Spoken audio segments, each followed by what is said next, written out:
Bonjour à tous, mesdames et messieurs, bonjour, merci d'être présents à cette mini-conférence. On va parler de qualité de vie, conditions de travail.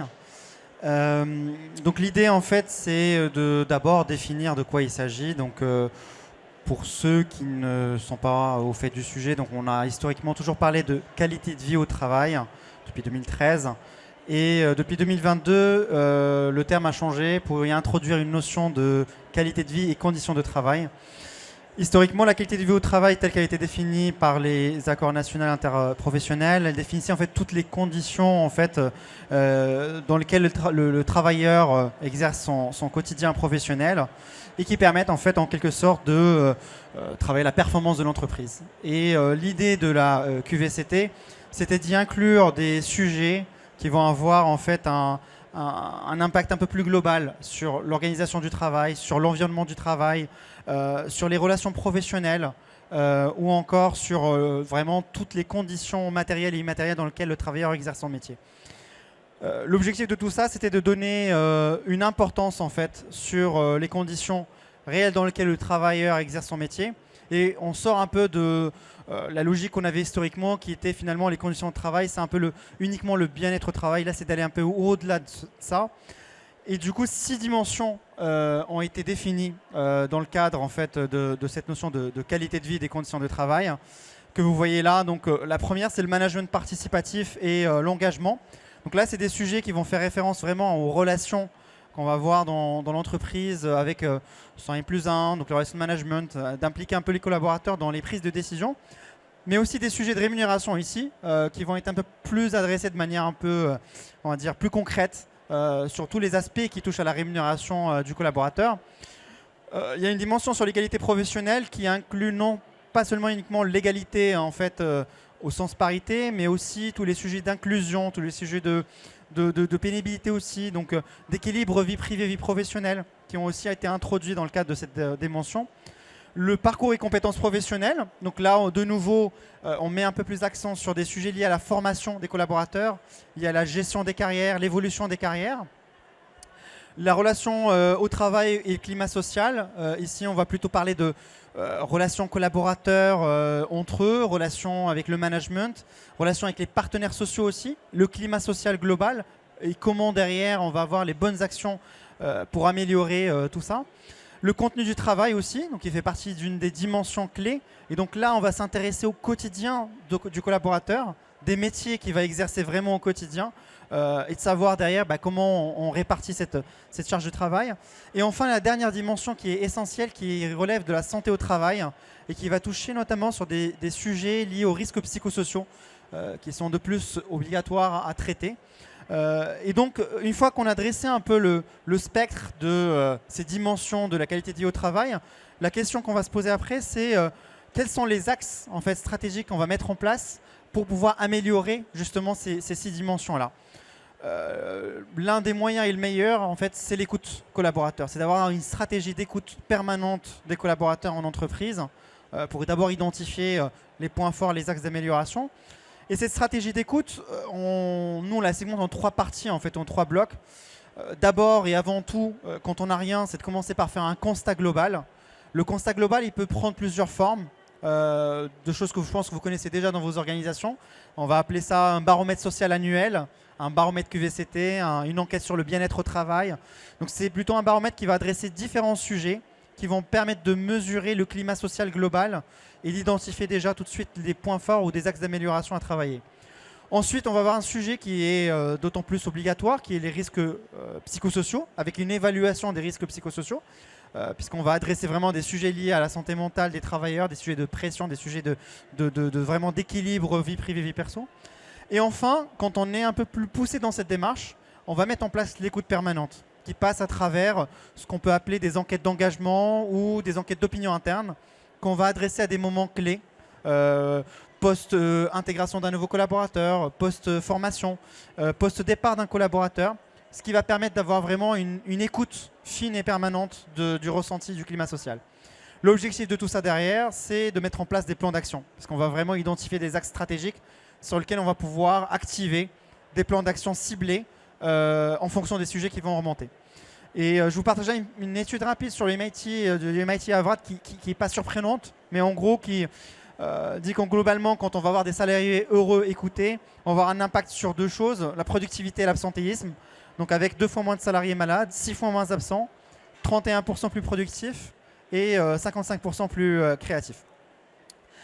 Donc nous, chez Clicking, ce qu'on fait, c'est qu'on va essayer d'aider les entreprises à adresser ces sujets-là à travers en fait un accompagnement qui prend le format d'un volet hybride qui englobe d'abord une plateforme digitale qui permet de mettre en place ces sujets d'enquête, d'écoute collaborateurs et un accompagnement dédié qui va justement de la préparation jusqu'à la restitution. Très concrètement, on va aller concevoir avec les équipes RH, mais pas seulement les équipes RH, également le CSE, C2SCT, tout le ou les baromètres qu'on va mettre en place. Ensuite, on va les adresser avec ces équipes-là en tant qu'indépendants garants de la confidentialité des répondants. C'est important quand on donne la parole à des collaborateurs d'avoir quelque chose de permettre vraiment une expression libre du ressenti. Et souvent, le mot écoute, expression revient dans les choses qui sont attendues par les collaborateurs dans ces sujets-là. On va ensuite restituer les données sous format d'abord notre plateforme qui permet de faire des analyses poussées sur le sujet, mais également de livrables, des rapports détaillés par département, par service, des notes de synthèse pour le top management aussi, avec des choses très précises, très ciblées. Et ensuite, un accompagnement jusqu'au plan d'action, qui est souvent le point clé.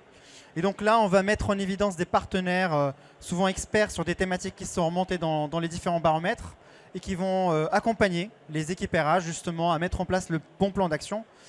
Et on dit souvent qu'un bon plan d'action, c'est un plan d'action qui remonte du terrain. Donc concrètement, ça va être d'animer des ateliers collaborateurs, managers, RH pour travailler sur des sujets communs dans lesquels on va mettre en évidence ces plans d'action-là. Concrètement, comment ça se matérialise? Cette démarche qu'on fait chez Clicking, c'est souvent sous format d'un accompagnement qui va durer pendant 3 mois et qui va commencer par une réunion de cadrage classique avec l'équipe RH pour définir le cadre, le socle de ce qu'on veut définir comme thématique à adresser dans le cadre de ce baromètre. On va ensuite très vite inclure les représentants du personnel parce qu'on veut une démarche qui inclut un maximum de partenaires. Donc on va être à l'écoute de choses qu'ils souhaiteraient adresser dans le cadre de ce baromètre.